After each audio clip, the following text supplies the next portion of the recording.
Washington, D.C., power flows through information. But what happens when the most sensitive military intelligence in the world ends up on the wrong phone?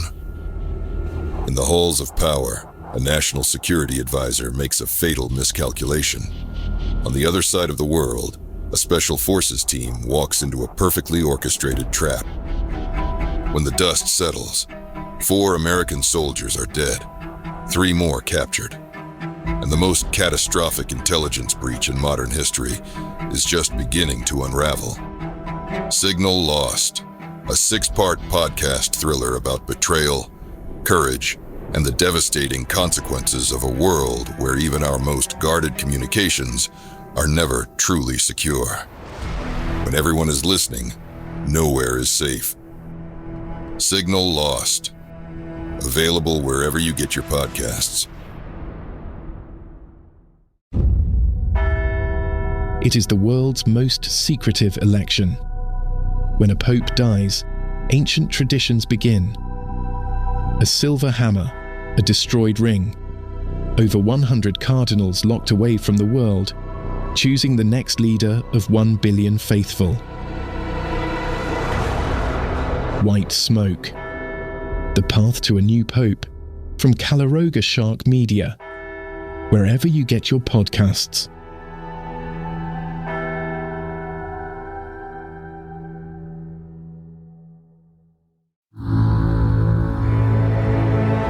Calaroga Shark Media.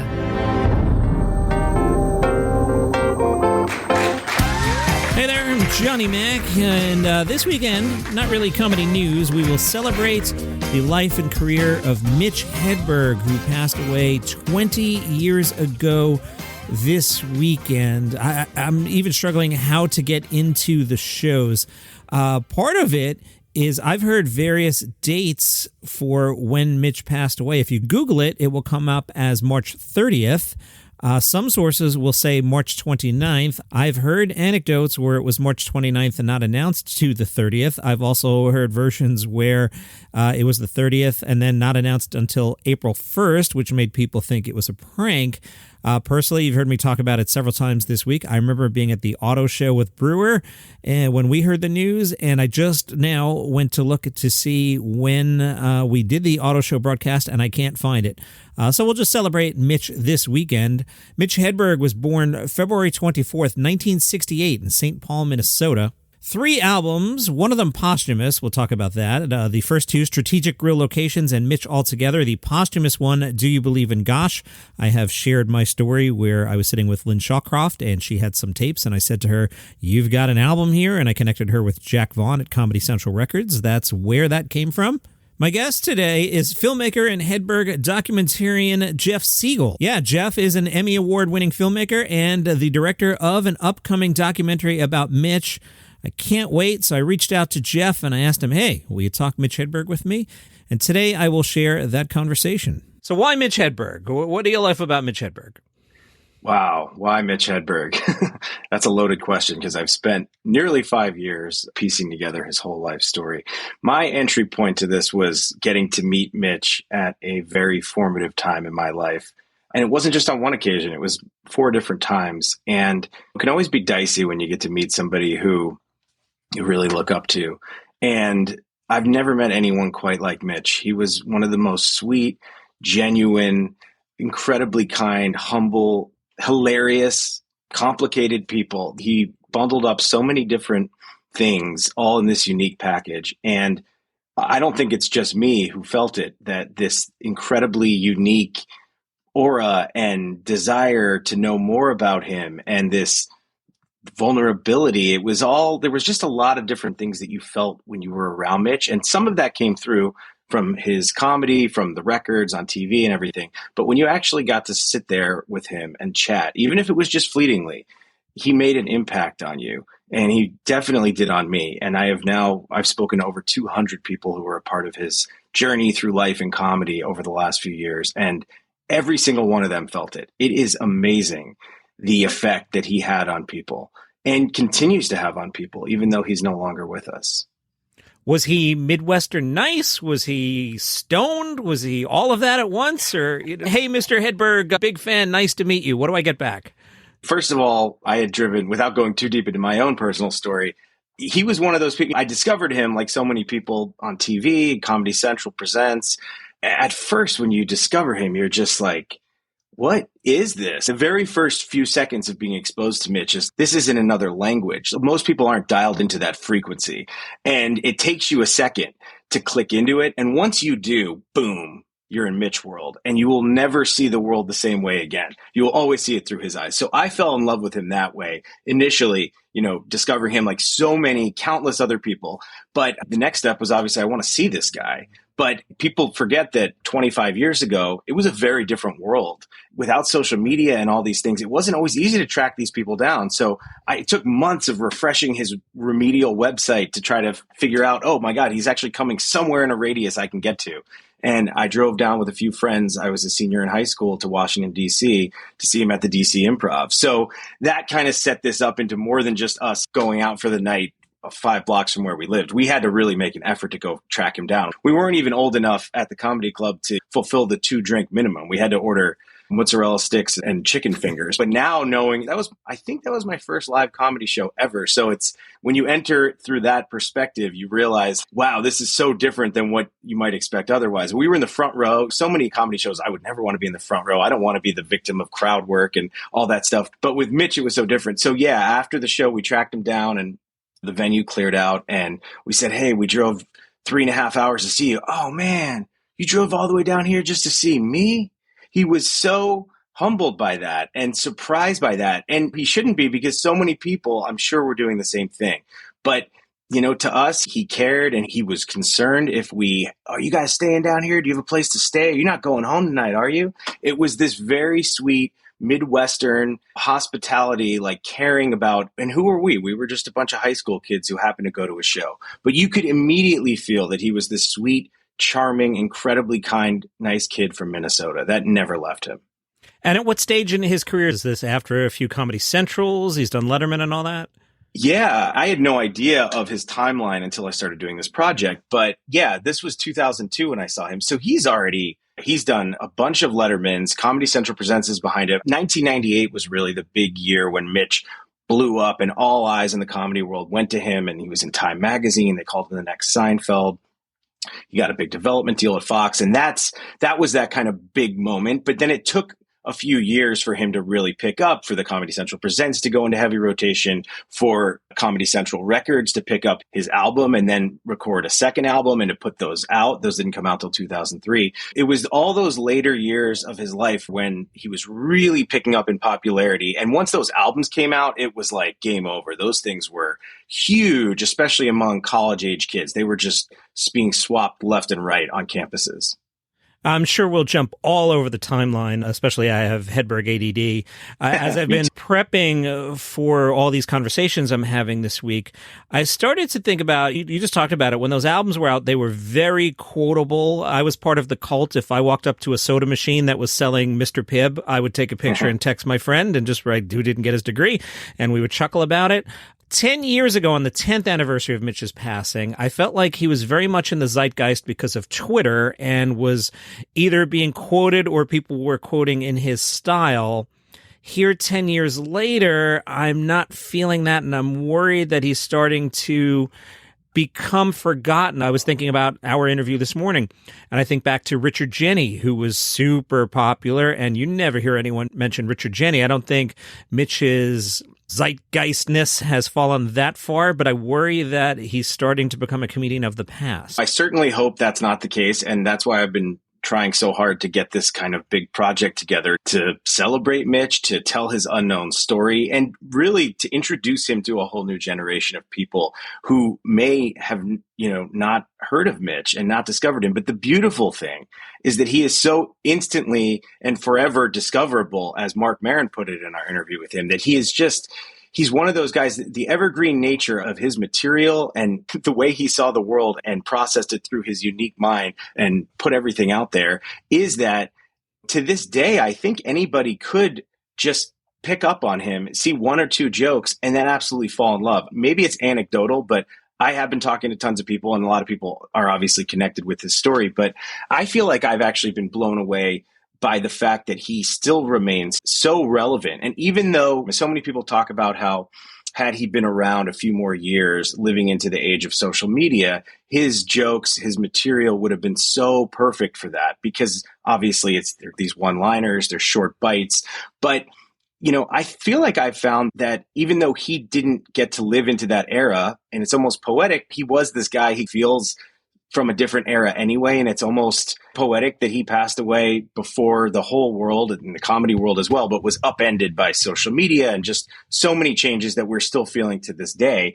But social media, I think, has embraced what Mitch left behind. So even though he wasn't around to put new stuff out, those clips, whether Letterman appearances, Comedy Central, animated GIFs, all kinds of audio, animation that people have done for it, I think that there's still a huge following that loves Mitch and is trying to keep him alive, putting him out there so that lots of new people can discover him and fall in love the same way.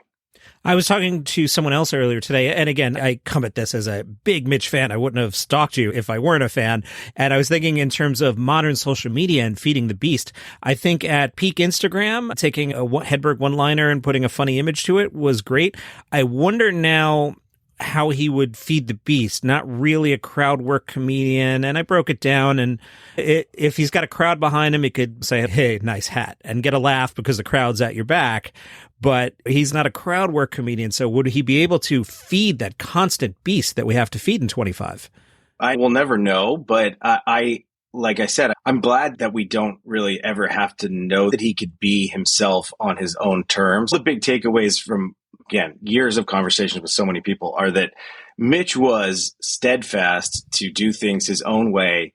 He was willing to swim upstream if he had to. He didn't care if he was struggling to find his audience, to figure out his sense of humor in those early days. And nobody knows much about the early days of Mitch. It's really a kind of an arcane thing, the origin story of where this guy came from. But he was so perseverant and so dead set on doing every single thing his own way. I don't really think he would have necessarily bent and acquiesced into just trying to fit into the new mold just because that might drive the algorithm. I think he was going to do what he was going to do no matter what. And I think that's what part of what makes Mitch beloved and endearing to everyone is that he was wholly himself and not ever just trying to sell out to be something different. It's interesting, all the what ifs, and I'll get back to reality in a second, but at the time of his passing, he was starting to really enter rock star mode. And by what I mean that, just the crowds being raucous for him. Lynn Shawcroft told me that he was speeding up the act and it was bothering him a little bit because people were stepping on the lines. It would have been interesting to see how he navigated that period where maybe we're more into, hey, it's a party and Mitch Hedberg's on stage, and that messing with the deliberate pacing, and the timing is so key to what he did. Sure. If you look back to even the earliest stuff when he started, there was a distinct evolution of him finding his voice. And he used to be more long form in the early days, not rambling long stories, but longer setups to jokes. And slowly but surely, those got whittled down because I think he just wanted to be more able to go into this non sequitur and throw whatever out and get through it, really boiling down these hilarious thoughts into these most efficient, compact joke delivery mechanisms, which is ultimately what he left us with, especially in those later years. But yeah, by the later years, I mean, he got to the point where he was selling out theaters in an era where that wasn't as common as it is now. Again, without social media and without a big network show or something, that was very rare back then. And he did it. He built this following through a very grassroots, onerous process over 15 years as a stand-up, just crisscrossing the country, making it in small markets, not necessarily focusing on the bigger places, but really just city by city, club by club, booker by booker, winning people over slowly but surely. And by those later years, some of those last shows with thousands of people, they became very different than what the club shows were, especially with the college audiences. The last show I ever saw was a college gig, and it was a very different vibe than seeing him at the DC Improv. Unfortunately, I think a lot of the audiences were cheering him on and encouraging some of the more raucous stuff. And it did seem there's a reason a lot of people have talked about him being this kind of rock star comedian. He certainly personified that rock star kind of vibe. It's interesting you say that, as I was thinking about, there's always the inevitable alignment of Stephen Wright's style of comedy. And as I thought about it this morning, Stephen presents material at the audience and we take it in. And I felt like Mitch was part of the crowd. We were all in it together. And even if he busted a joke, he'd drop into that didn't work. Yes, we knew it didn't work. He let us know he knew. And it was one big communal thing that we were in it. Absolutely. I think that's such an important point in understanding Mitch. And yes, those inevitable comparisons with Stephen Wright, again, absurdist, non sequitur. But I think the variable with Mitch, to your point, is this vulnerability, because he did exude that I'm up here, I'm telling the jokes, but you're receiving the jokes. But yes, it's a symbiotic relationship here. And some of his great moments, and to show you how quick and smart he was, even though some of these jokes, his famous ones, were so refined and over so many years and turn into these perfect little gems that will stay relevant forever. Some of his greatest moments and showcasing how quick he was is when something didn't work, or when he first walks on stage in a new venue. He often will break the ice with something that isn't a joke of his, just an off the cuff observation. He did Just for Laughs 1998, which is the big moment when he was the belle of the ball. He walked into the big gala there that was televised, and his first joke was, "Finally, some Canadian television exposure." And it's those moments show you that he was always thinking, always writing. Sorry to cut you, but you just got a laugh out of me. Now, if we read the transcript, finally some Canadian television exposure is not funny on the paper, but you nailed the delivery of how he would hang the word exposure. And he just had that little touch. And I think you just nailed it. You channeled it. Thanks. Again, I've been spending a lot of time thinking of talking with people and obviously devouring and processing everything that Mitch left behind. So I think he's rubbed off on me a bit, and I'm honored by that. But yeah, to sum up what makes him great, and this is why you need to talk to so many people, and it's so fascinating to triangulate Mitch from all the different perspectives of the people he crossed paths with in his life, from his family, from his close friends growing up, from the comedians he started coming up through, from the huge comedians who he broke out with, from the comedy industry, from people he was in romantic relationships with. Everybody has a perspective on Mitch. And when the more people you talk to, the more it fills in pixels and we can start to glean things about who he was. And again, everybody channels something different. It's this look, it's this delivery, it's this manner of speaking, it's the style of, even the sense of humor of coming up with these jokes that, even though they might be in a non sequitur style, some people equate him more as an alt comic. Some people equate him more as, no, he's really in the style of a Borscht Belt, Henny Youngman type, because it's which group does he fit in? He was embraced by everyone. And it goes back to something that's come up a lot from people who went to high school with him, have told me he was a little bit like Ferris Bueller back in that day. Like, he was gravitating in and out of all these cliques, but he wasn't really part of any one of them. He was Mitch. And absolutely everybody loved him and still does. No, now that you point that out, I think, and I talk about it on the show, the brick wall comedians don't like the alt comedians, and then everybody gives the blue collar guys a hard time. And as I'm thinking about it, all the camps liked Mitch. I can't think of, I've never met a comedian badmouth the guy. I haven't heard a bad story about the guy. I haven't heard anyone eye roll his material. It's only respect and love. And absolutely. And that's what's so confounding, is how this person can embody so many things and be beloved nearly universally. Again, even his fan base, it can be people of any age, any background.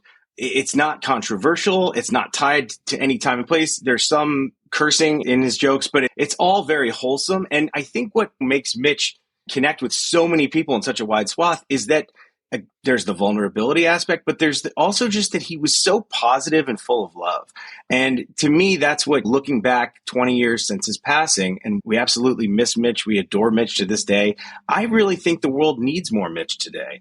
I think that, and thankfully, he left so much that we can still share with people, especially in these times that are divisive, controversial, heated, among so many people are just at each other's necks about everything. And it's just, Mitch was so cool and can diffuse any situation, be friends with everybody, and just have everyone just take a deep breath and chill out and laugh at the ridiculous. That's a thing that's come up throughout this, is his absolute love for absurdity and all things ridiculous. And even though he makes such a profound impact on everybody, it's like, at the end of the day, there's a value to being silly. He processed silly in such an interesting, smart way that is so unique and makes everybody absolutely fawn over him to this day. But at the end of the day, it's just not taking things so seriously, being light, laughing at the minutia, looking at things through that unique lens. We'll take a quick break, come right back with more with Jeff Siegel talking Hedberg. You talked about leaving behind. Last time I was in a room with Lynn Shawcroft, and it might be 20 years ago now, or no, it can't be 20, but it's 18. She had Mitch's notebook, and there were jokes in there. We did a few specials when I was at Serious Comedy with Lynn involved, and if I'm remembering correctly, we did some sort of special where other comedians performed a few of those jokes. Now, hopefully somebody didn't delete the file and it's sitting in a computer on 6th Avenue somewhere, and that still exists, but there is material out there, not performed, but the thoughts of Mitch Hedberg exist.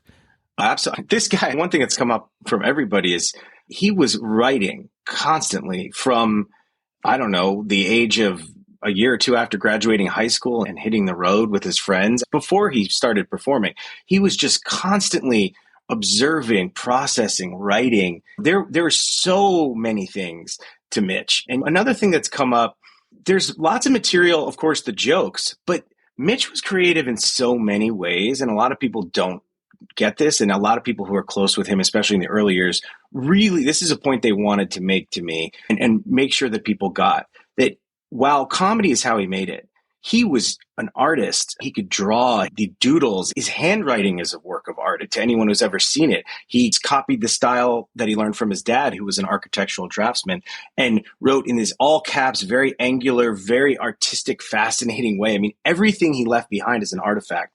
Photography, home videos, editing, all kinds of stuff. The first time he made any money doing comedy, he made a feature film that he wrote and starred in with his longtime girlfriend and producing partner, Jana Johnson. And he would just do everything. They made music together. He was so creative in so many ways. And so, yes, there's so much material, so many ideas that Mitch left behind.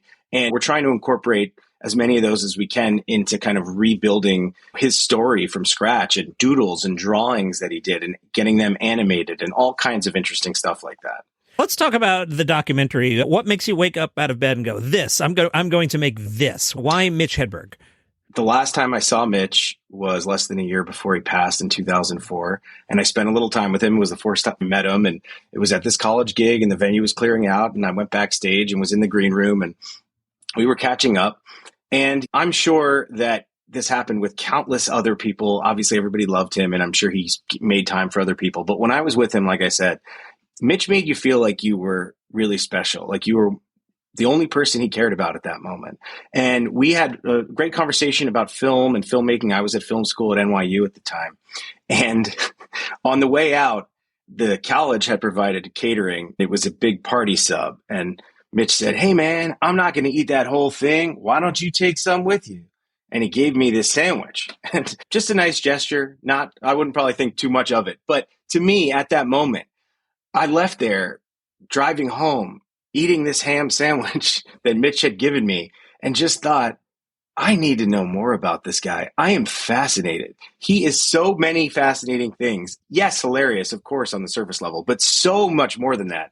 Complex, an enigma to some degree, and you just wanted to know more about him. So I was hoping to go on the road with him and film something for my NYU senior thesis project.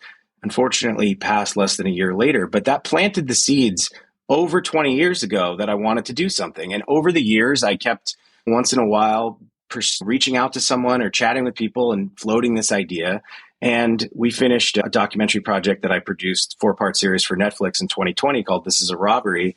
And I had some time on my hands, and it was COVID, and I just dipped my toe in the Mitch water. And I said, I had a similar thought process as a lot of people, which is I love this guy, but I don't really know much about him, and I want to know more. And I know that is echoed by so many people out there who just are dying to know anything more about Mitch.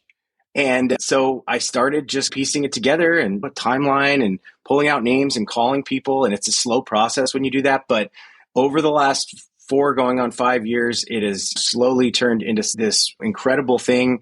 And I've been met with so much love and endorsements from so many people along the way. I've gotten to know Mitch's entire family. And not just know, but we speak frequently. I was texting with his dad earlier today. It's an ongoing thing. And I've just been going across the country, connecting the dots, trying to invite everyone on board to finally celebrate Mitch, to tell his story, and to explore everything that made him who he was. And I have been blown away. This has been the most meaningful project I've ever worked on. I have been humbled by the trust that so many people have put in me, everything we found and people have been sharing. It's really special and unique. And even reconnecting old people who were part of Mitch's life and haven't spoken in decades through this process has been wonderful. And the best part has been that so many people have told me how therapeutic it is after a long time to finally sit down and speak about Mitch. The tragedy never goes away, but after a certain point, it's a little easier for a lot of people to talk about the good stuff. And there's so much good stuff. He was an incredible human being. Again, so many things beyond being funny. But even in the later years when he was struggling off stage, the stories that we've found from a whole another generation of comedians beneath him who idolized him and adored him.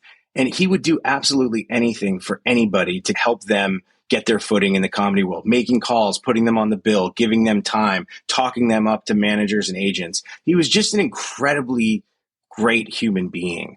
And absolutely everyone who knew him, even briefly met him, felt that and continues to feel that. And the love for Mitch to this day is enormous. It sounds like you're on a really good path putting these things together. You would know better than I, but a lot of times when you put these things together, you initially get who's this guy? He's just trying to make money off Mitch Hedberg. So I imagine the parents are part of this, or the parents are friendly with you. You can speak for yourself, obviously, how much they're part of it or not. That goes a long way. And then I find with such projects, it becomes I call it the cool party to be at. Who else has done this? And if you have some people you can name drop, okay, all right, we're all doing this one. This is a safe space. This isn't some sort of money grab. Can you speak to how that process has been? Are the comedians, are you seeing the snowball effect of, I talked to Marin, so someone else will do it?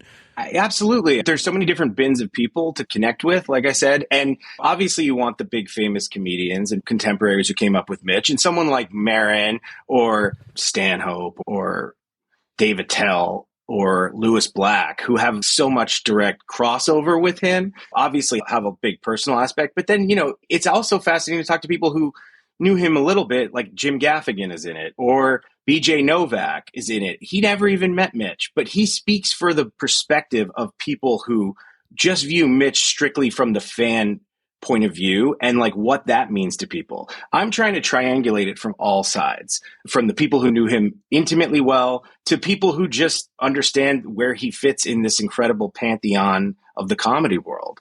And definitely the more people you get, the more, people are excited to be a part of it and realize that this is the chance to definitively speak about him. And everybody has something to say. Everyone has a great story about Mitch. There's so much there. And it's thrilling to finally accumulate all that. And it's going to be even better when we can finally put it all out and share it with the world. With this weekend being the 20th anniversary of his passing, just to get to the darker side of the story, do you have a sense of, were people aware that he was struggling at that point in his life? I don't personally know that answer. Yeah, the people who were a part of his life for a long time, especially going back into the era of his life where no one really knows much about, absolutely were aware that Mitch was having struggles. It was a slow moving thing. People like me, people who are more peripherally connected, people like you, it sounds like, fans who without social media weren't necessarily hearing things or connecting dots back then, I don't think they necessarily were aware. When I heard the news that Mitch passed, it was a complete shock to me. I had no idea. But it doesn't make it any easier when people, even though a lot of people knew that he was struggling with a lot of things, but there was this whole other massive group who had no idea what was going on and were equally saddened when they heard the news. I remember we were floored. I was producing Jim Brewer's radio show. We were at the New York Auto Show. and Jim was doing a live thing in front of a crowd of people who were there to otherwise see crowds, and Jim kept changing gears depending on who was in front of him. Okay, there's family people, I'll do this. There's adults, I'll do that sort of material. And Jim was cranky that day because the night before, Jim had to do an extra hour because Mitch didn't show. And then in the middle of our broadcast, we found out why Mitch didn't show. And it went from, F that guy to, oh, shoot. We all felt terrible on several levels. First of all, that 20 minutes ago, we were like, that guy. And then just, oh, wow, somebody that we're fans of has passed away, or somebody, in Jim's case, somebody that he had worked with had passed away. It was just, I remember getting the call in the middle of the show. The general consensus was people being incredibly saddened and just devastated because of the impact he made. And everyone knew what a good guy he was. Everyone knew where Mitch's heart was. The silver lining to me, if there is any, is that his story doesn't end. It is ongoing. And we may have to be fighting, trying to make sure to post enough stuff to keep Mitch relevant. But that's what we're trying to do on a larger level with the film. But he is still out there making people laugh every day. New people are discovering him every day. And so many people I've talked to talk about how connecting with people over their mutual love for someone like Mitch, it's almost like the password at a speakeasy. If somebody immediately responds to you, they're in the Mitch Club, and you know you've got a friend and you can bring out, what's your favorite joke? And, oh, this is mine. I always talk about his jokes to this day are like these bite-sized nuggets of comfort food that are also incredible trading cards of, oh, yeah, I'll take your escalator temporarily stairs and I'll raise you donut receipt. And it's like everyone gets to have a favorite and everyone gets to share them. It's wild. Even to this day, anytime anything gets posted about Mitch on any Reddit, Facebook, Instagram, any social media, Twitter, whatever it's called now, basically the comment section is just flooded with people putting the exact verbatim quote of their favorite joke. It is truly a phenomenon. This is so rare, and I think people don't necessarily comprehend how unbelievably special and rare it is for someone 20 years after their passing, who is a comedian, who, again, generally very tethered to a time and a place and a style. But this guy was totally uniquely his own and timeless. He will work in any era to anybody because he is a genuine, authentic person that people connect with on a very deep emotional level, which is hard for some people to believe when you just see they're just these non sequitur absurdist jokes. He's not bearing his soul on the surface level the way someone like Marc Maron would. But yes, I've had this wonderful experience as my children went from being small to college age, and we would just about every Christmas head out to Hershey Park, where they sell frozen bananas. And as the years went by, it went from me just doing a half-assed Mitch impression to now my daughter will ask me, Dad, do you want a frozen banana? And she's just teeing me up to give her the line back. And it's just one of those wonderful moments. Or we'll be at a Subway and I'll just do a normal dad voice. I'll be like, ducks eat for free at Subway. And it's all these little things, the Mr. Pibb, the escalator, and all these things just connected with a lot of us. That's so universal. It's minutia largely, right? It's these everyday, most mundane things, but thought of in such a fascinatingly different perspective that is also hilarious at the end of the day, too. And I think that's what makes it so universal and still work to this day. Again, I'm steeped in this more than most, but 10 times throughout my day going around, you see this or that and you think of Mitch. A few people have told me, too, they always say that tree is far away. Which is his whole joke about mumbling some insignificant thing that ultimately someone keeps not hearing and then having to eventually say it too loud. And they're like, it's just, these are such universal human things that I don't think will ever become dated. The one that always pops into my mind is when I find myself too deep into an explanation and he has the weather-related joke, and I just think to myself, I should have just said, yeah. It's just right. As you're going through, I don't want to ask the magician to show me all his tricks, but as you're going through things, can you tease us? Did somebody have an old 8mm film in the toy box? Are there things that we're all going to be like, ooh, I didn't know that existed? Absolutely, man. There's so much stuff out there when you connect the dots that people have had in their attics or their basements, or someone I just emailed today told me they just found a bunch of old disposable, unprocessed film cameras from 25 years ago. And it says, Mitch, on them, and they're about to get them processed. So Wow. it's going around, obviously, from his family and from so many friends. But yes, there's a lot out there. And part of the process here has been trying to connect all those dots and find all this stuff, dig up this material that he left behind. And there is so much stuff, and so much of it is so fascinating, especially when you put together the timeline of his life and one thing linking to the next thing. And then everything starts to come into focus a little bit more with Mitch. And and the other, and as wonderful of all that old archival material is and will be to share, one of the most powerful things has been the interviews, especially with people who are really close with Mitch, who, when they start speaking, you feel Mitch come alive. You feel his presence. A lot of people who aren't famous, again, there's big voices in this film and they're wonderful. But some of the real breakout, standout people are people you've never heard of, who have been waiting for 25, 30 years to talk about this guy that they knew very closely and made such an impact to their world. And when they do, you can feel it. Are you, and again, if you don't want to give away the secrets, I totally get it. Are you telling a chronological story? Is there narrator saying, in 1974, Mitch did this? Is it just talking heads? Is it Mitch telling his own story where you can? All I'd say for now is a combination of all of those things will drive forward the narrative. We are trying to, like I said, sort of a 360-degree view, as much of Mitch as possible. But also, I think it's really important to contextualize him through people in the comedy world as he's passing through all these different benchmarks of those last kind of decade or so of the analog years before the whole business was upended, and working his way through the business, trying to make it. And then also, obviously, the personal stories of everyone. And it comes forth so powerfully, the impact that he made on everyone and what he meant to people. How far along are you in the process, and when might we see this?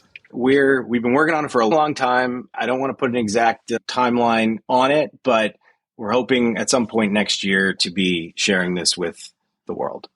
Let me take one more break and I'll come back and ask you a couple more questions. Looking forward to this one. As you've put this together, what has surprised you about learning about Mitch Hedberg? Like, we didn't know that he played ice hockey or he had 9 cats, or what kind of stuff is coming out that we just don't know about the guy? Again, there's a lot that most people don't know about.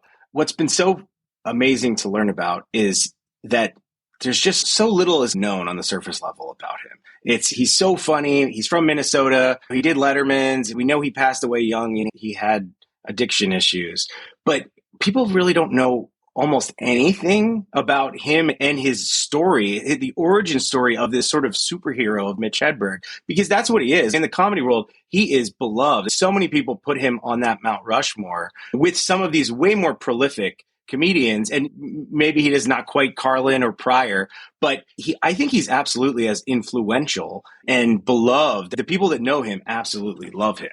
So there is this whole story of this guy, and I didn't know what we would find. Like I said, I knew he was from Minnesota. I didn't know what happened before he blew up as a comedian, but his story is unbelievable. It is a guy who wanted to live that Jack Kerouac on the road kind of life, be out there, experience everything, found his love for comedy, figured out his calling, and then again, stuck to his guns and never, ever for a second of his life lived on anyone else's terms other than his own. And he was willing to put in the time and the struggle and barnstorming America, constantly on tour. I won't go into details of everything, but he has an absolutely captivating, fascinating story of his journey of getting to where he ultimately went.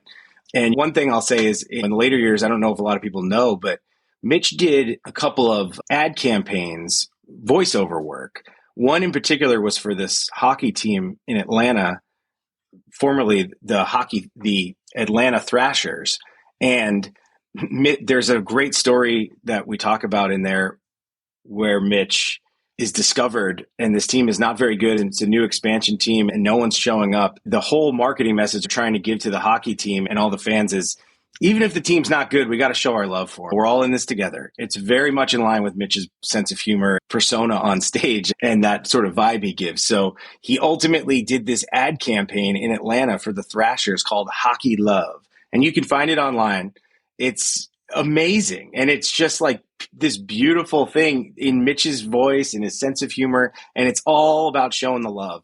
And the crazy thing was that the campaign, I talked to a bunch of people who were connected with it, and they talked about how it was a radio campaign. And when they played it, people would call in the radio station in Atlanta and request them to play the commercial again, which is, these things don't happen. No one calls up a radio station requesting a commercial, but they did with Mitch. That's how irresistible he was and still is to this day. And there's a million other stories like that. There is a most interesting man in the world quality to Mitch, where there's just all these fascinating little things. And he was, again, constantly going all across the country. One week he's in Atlanta, another week he's in Houston, then he's in Boise, Idaho. And everyone who he's meeting along the way all have fascinating stories. I will say this as an ending note. A lot of people's most interesting night of their life or wild story is like Tuesday night for Mitch. So he packed a lot into his 37 years. And I hope people can at least take solace in that a little bit, that he lived every day and every second how he wanted to. And the vast majority of us don't. I think you just nailed it, and we'll put the bow on it right there. I'm really looking forward to this thing coming out. Just tremendously excited. Thank you for taking your time here today. I could probably talk to you about Mitch for another 2 hours. There's just something you've booted up my brain now, and all the one-liners are coming back. Appreciate it. Absolutely. Thanks so much, John. I really appreciate getting a chance to come talk about Mitch. He's Jeff Siegel. He's working on a Mitch Hedberg documentary. I'm sure we'll talk about it a lot as that comes up. Tomorrow on this program, friend of the show, Jason Zinnemann from the New York Times, and I will discuss Mitch Hedberg a little bit more. I will see you tomorrow. Until then, follow this podcast under P for podcast. All right. You know what the NHL stands for? Non-stop hockey love. Hockey love. Like when the Thrashers score a goal and those giant bird heads shoot flames 20 feet out of their mouths, you can feel the warmth fall over you. Can you feel? That's hockey love. The hockey love. Or when a player is sent to the penalty box to think about the wrongs he has done. That is the league version of sending a kid to a timeout. Done with tough hockey love. From Midtown to Marietta, Jonesboro to Alpharetta. Sometimes in between periods, they have little Tykes hockey, little kids playing hockey in their little Thrashers uniforms. They try so hard and their parents are so proud, so full of hockey love. I'm talking about hockey love. I wish I could go out there and play against them. I bet I could kick some ass. All right.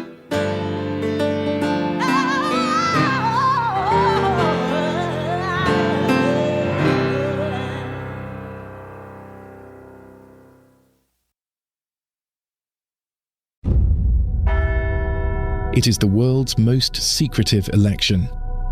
When a pope dies, ancient traditions begin. A silver hammer, a destroyed ring, over 100 cardinals locked away from the world, choosing the next leader of 1 billion faithful. White Smoke. The path to a new pope, from Calaroga Shark Media, wherever you get your podcasts.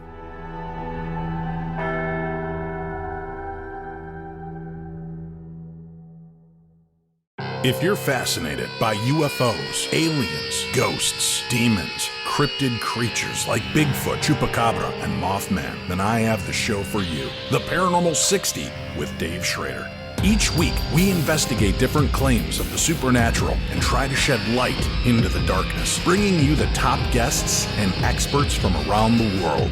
Enter the fray. Then join me, Dave Schrader, your host, as we investigate all aspects and claims of the supernatural and paranormal. Listen on all of your favorite podcast platforms: Good Pods, TuneIn, Pocket Casts, Deezer, Player FM, Amazon Music, Audible, Podcast Addict, Podchaser, Google Podcasts, CastBox, Spotify, iHeartRadio, and Apple Podcasts. The answers to life's biggest questions and miracles and mysteries awaits you. So join me each week, 2 brand new episodes of the best in paranormal podcasting, The Paranormal 60 with Dave Schrader.